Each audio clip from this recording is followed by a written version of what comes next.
Do you like shaking hands, giving side hugs, and kissing babies? If not, this podcast is for you. Hear about how you can customize your networking style to fit your personality and schedule. We will teach you how to make a shared experience chart and host successful networking events. Never fear who you will talk to at an event again. Stay tuned for all the tea.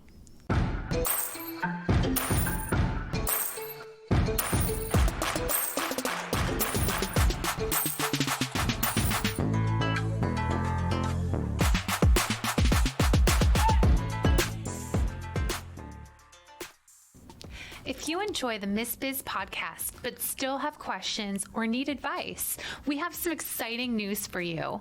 Join us for Miss Biz Connects. Miss Biz Connects is a weekly 1-hour Zoom call on Fridays at 10 a.m. Eastern Standard Time. This is 1 hour each week dedicated to you. We want to meet you and put our brains together to help you grow personally, professionally, and spiritually. To access the meeting link, visit us on our social media pages at Miss Biz Podcast or send us an email to missbizpod@gmail.com. Join us this Friday and let's grow the Miss Biz Nation. Hey, lady bosses, are you working even after putting the kids to bed but still not getting results? Are you tired of spending money on ads that aren't getting engagement? Do you feel burdened that you aren't fulfilling your purpose in life because you are so consumed with work? I'm your host, Brooke Bolts. I'm an attorney and founder of Bolts Legal. I started my business and in 1 year was bringing in 7 figures and am now bringing in multi-7 figures. And I'm your co-host, Rachel Bolts, owner of Bolts Media. I've helped many businesses build their online presence and increase their revenue through digital marketing. Want to hear how we did it? We are here to help you achieve your goals personally, professionally, and spiritually. So kick off your high heels, sit back, and let's ignite that passion. We're Miss Biz, where we're putting the miss in biz. Let's get biz done.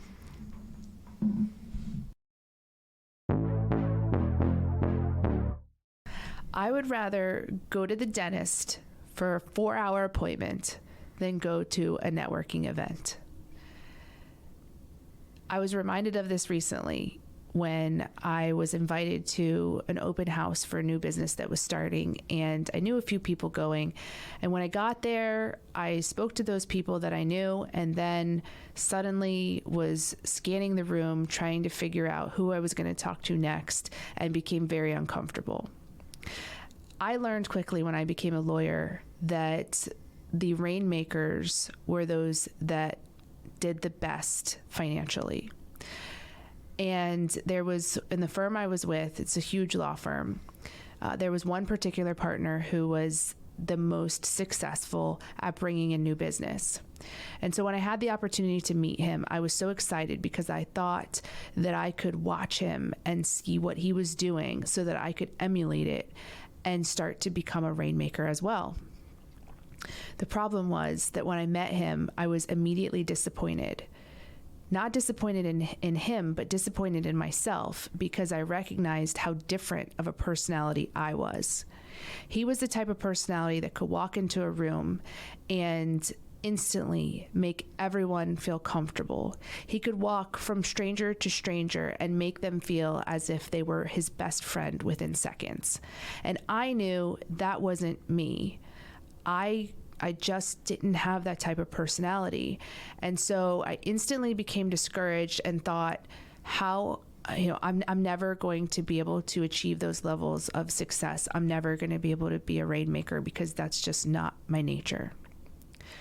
So for me, in building a business, it's been a process of self-discovery and trial and error in finding ways to network that fit with my personality style.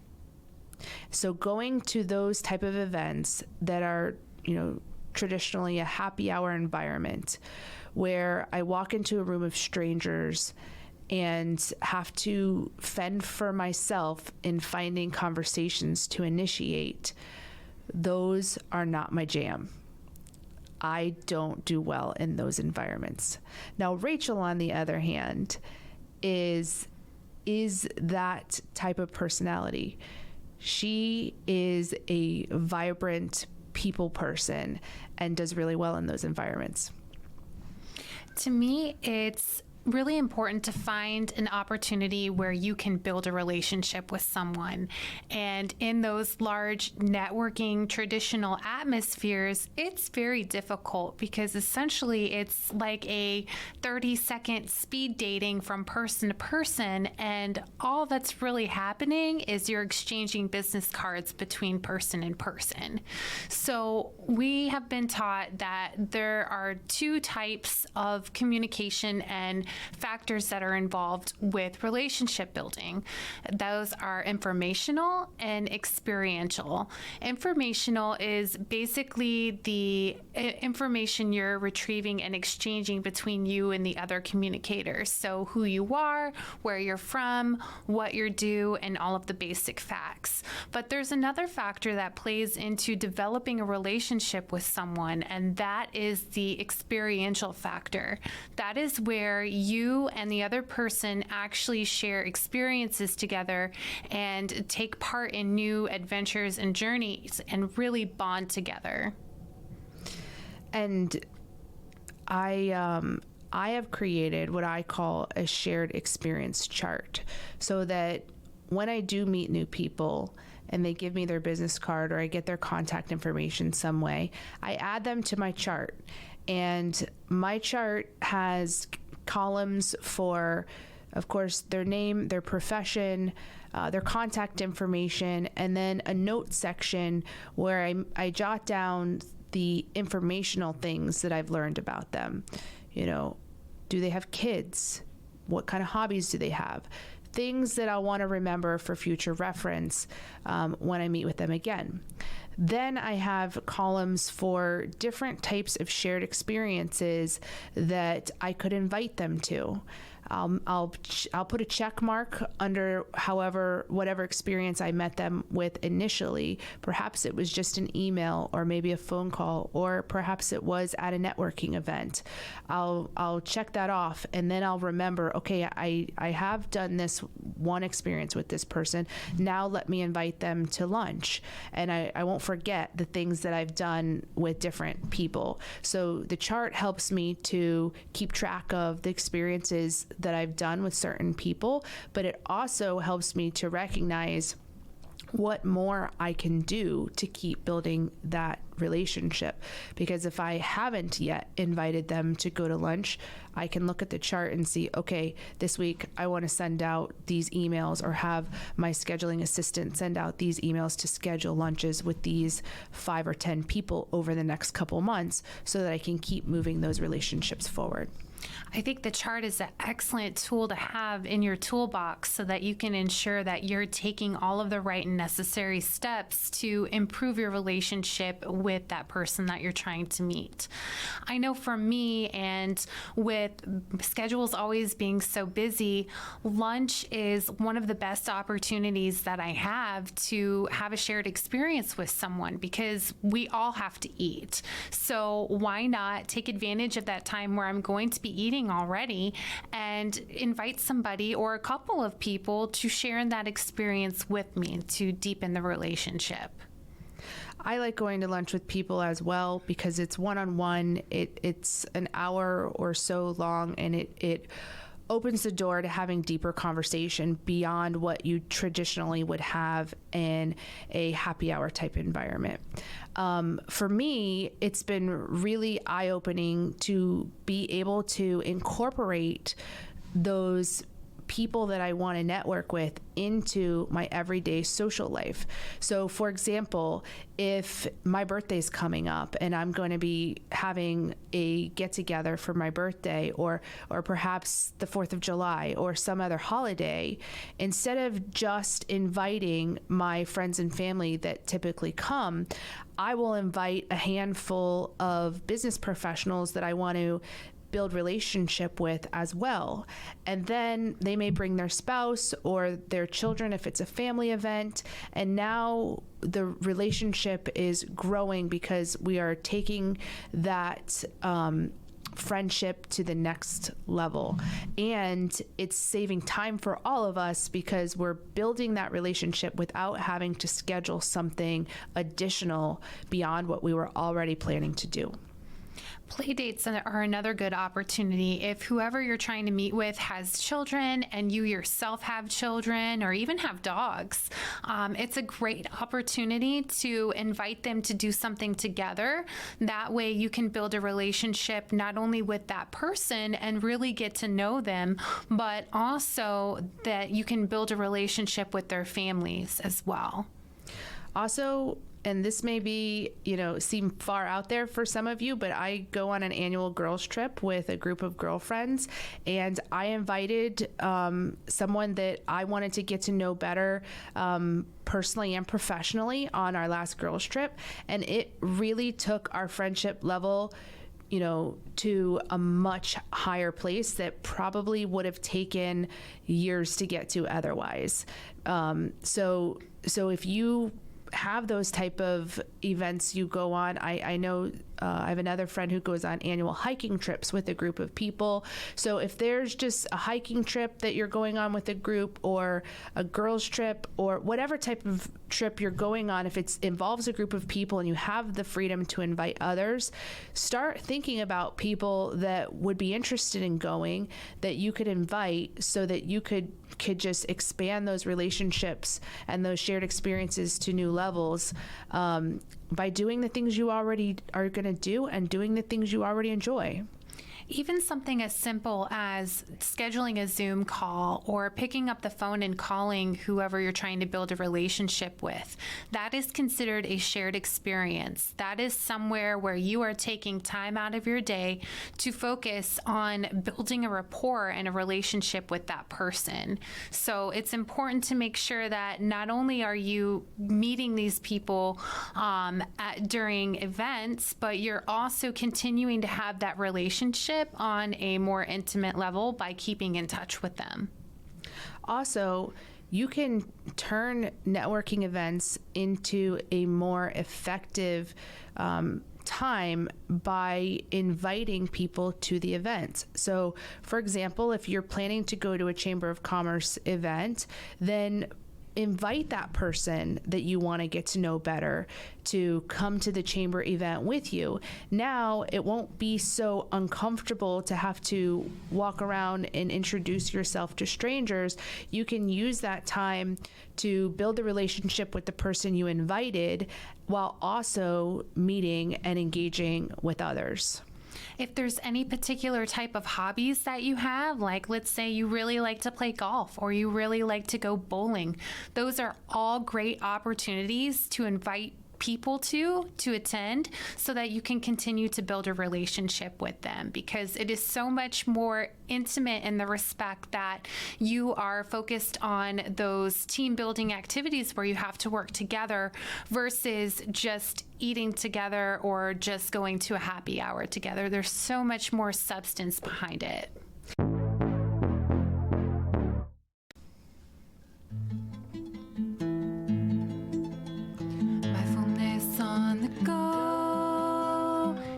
What you need to know. Become aware of procrastination, the act of putting off something that needs to be done. Be aware both of the desire to procrastinate and of what you do about it. That is your method of delaying.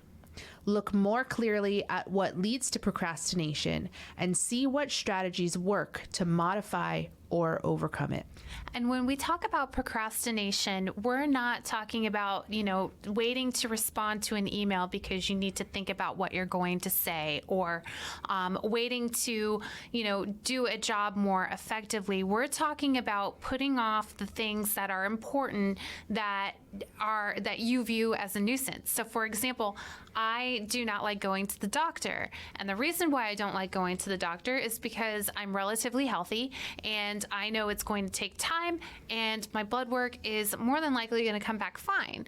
So to avoid procrastination, we need to start doing the things that are in our best interest and put our best foot forward. You can also be efficient at setting those appointments and try to set as many as you can on one day so that it is not taking away from multiple days of productivity. Boom. I've always been envious of people who play golf because they say that business deals are made on the golf course, and I don't play golf. So trying to find that corollary of what I can do to build those relationships in the same way as you can on a golf course has been a challenge. So these are some of the ideas and some of the things that I've incorporated to help grow those relationships outside of the golf course. I want to talk briefly too about the importance of hosting your own networking events. And I'll say that if you attend these events, that's great. You can attend other people's events that they're hosting, but perception is reality. And so people perceive you at those events as being another networker, another marketer, another salesperson, someone who's hustling out working their business. But if you're the host, if you are the headliner at an event, there's just a different perception there. And people will line up after the event to wait for the opportunity to talk with you, which they wouldn't do if you were just another attendee at a networking event. And so that perception is important to creating yourself as an authority figure in whatever your professional space is. I started doing this, it's been probably 8 months ago now, where I started hosting events called Connections is the name of the group for medical providers. And it's a networking event that I host not every month, but every few months, where we do some type of interactive experience together. We've done things like a sushi making class. We've done a wine and cheese pairing class. We've done a driving range golf course before. We've done a line dancing class with a mechanical bull. Just fun, interactive things. And the premise is to bring people together through a shared experience to do something interactive and hopefully break the ice for those people who are like me, who are uncomfortable just walking up and starting a conversation. So by doing something together, hopefully that opens the door to start the conversation through the interactive activity. And then there's usually about a 30-minute time period where I give a presentation. It's oftentimes on a business growth related topic, because medical providers and doctors are working to build their businesses in the same way that other businesses are. And so by giving that talk or that speech, it creates my authority, or it creates a perception of authority that I am the host, I'm the speaker, I'm the headliner of the event. And I find that it's had the impact that I was mentioning, that people are more interested in getting to know me because they see me in that light, as opposed to just another person there walking around, meeting people. So it's just incredibly important to host your own events. It can be as big or as small as you are comfortable with, but it really creates that perception that helps move the needle towards you being an authority figure in your professional space. And I think when we're talking about the Max Med Connection event, a huge part of what makes that so successful is that not only is Brooke coordinating everything and doing these really fun activities and shared experiences together. But she's also doing an entire presentation speech where she is talking about very specific topics that will add value to their life. So people, not only do they line up to meet her after she's done with whatever she was speaking about that evening, but they're also thinking about everything that she has said after the event, which is the whole point in doing those. So you want to, when you're hosting your event, create an experience that people are going to remember. You don't want it to be deemed as just another networking event. And I'll say that the speech that you give can make or break you, because if it's boring or if it's a sales pitch, then you're going to lose your audience. I don't go up there and tell them why my law firm is the best one they should be hiring. Like, I do not do that. I try to talk about things that I've learned through books I've read, and I incorporate personal experiences to be genuine and open about, successes and failures that I've had. And I put some business principles that I've learned oftentimes through courses or coaching or books that I've read to impart those teachings that have been impactful to me, and also put in there some of my own personal experiences. I also then generally incorporate a time where people get into small groups to discuss a specific topic that relates to my speech. So, for example, if we're talking about networking, we'll break into small groups where they'll talk about, how they network or what's been the most successful networking event that they've been to, those type of things. So it's encouraging them to talk to people that they don't know, but it's not so uncomfortable because they have a topic to talk about. And sometimes I even put them into groups so that they don't have to be concerned about which group to join or who they should talk to. The key to building effective relationships is to show them that you can add value to their life. It's not about what they can do for you or what they can give to you. And if you go in there with that mindset that, they're going to send all their business to me, you're going to fail. You're going to fail. You have to go in there to mutually have a desire to build a relationship with that person, to get to know them. And that's all part of integrity that we talk about.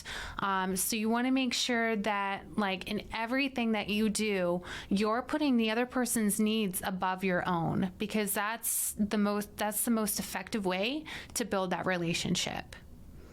So if you do go to an event as an attendee, it's a great opportunity to to begin a conversation, get a business card, but I wouldn't sell myself. Like, I don't use that as the opportunity to give a 1-minute elevator speech. I just don't. I don't feel that it leaves the right impression, and I don't feel that it's an environment where there is enough of an opportunity to really sell them, even if I wanted to. People don't like to be sold to. So I use it as an opportunity. Hi, this is who I am. This is what I do. What do you do? Tell me about yourself. Do you have a family? Tell me some things about yourself, and then take a business card, then come back to the office. And my follow-up is not, hey, wanted to let you know I'm still here and how good I am and how much you should hire me and why I'm the best. It's, hey, would you like to join me for lunch? Would you like to come to my Memorial Day get together? Would you like to set a Zoom call so we could, pick up where we left off? So your approach and your goal is truly to build relationship. It's not to make a sale. And if you can change that perspective, it takes the pressure off of, trying to achieve any specific goal.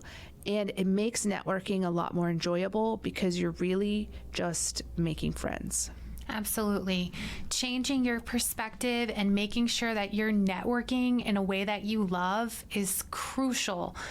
It's going to help add value to the types of networking that you are currently doing, and it's going to help you build the most effective relationships within the best time frame that suits your individual needs. You know we're all about that case, no trouble. All about that case, no trouble. All about that case, no trouble. All about that case. At Bolts Legal, we are all about your case. Text or call to schedule a free consultation for all your legal needs. boltslegal.com.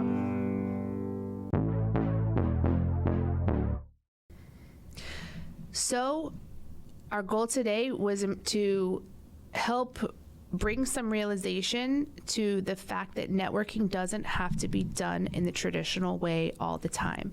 You can customize your networking plan to your personality and what you enjoy and fit it into the time parameters that you have available.